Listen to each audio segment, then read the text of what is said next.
Fixed income investors have experienced a period of very low interest rates over the past decade. And going forwards, we're likely to see higher interest rates kept in place by central banks to control the lingering inflation. In this new environment, corporate bonds can play a useful role in portfolios because different types of credit can be used at different stages of the economic cycle. Let's have a closer look at what this means in practice. During the expansion phase, production is high and the economy goes through rapid growth. Growth is good for business. Earnings tend to rise and balance sheets improve, so companies are less likely to default on their debt.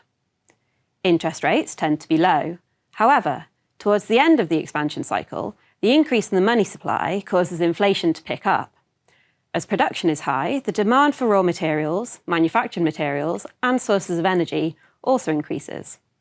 Commodities, gold, and cash tend to fare well, and short-duration credit usually plays a larger role in portfolios at the end of the expansion phase. Once growth peaks, the economy will start to slow down. Inflation will also continue to grow, and businesses start to tighten their belts. The growth momentum turns negative.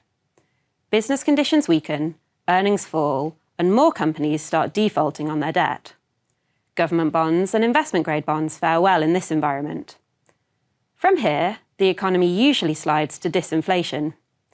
During this period, growth continues to slow down and eventually slopes into negative territory. Employment falls, prices stagnate, and default rates will bottom out.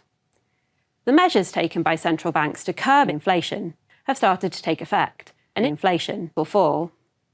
Investment-grade companies usually survive well during downturns, and towards the end of the phase, more opportunities within high yield will also start to emerge, as the positive momentum sees growth restarting again.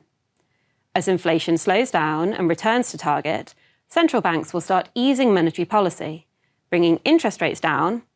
High yield, which is sensitive to business conditions, usually continues to do well during this stabilisation phase.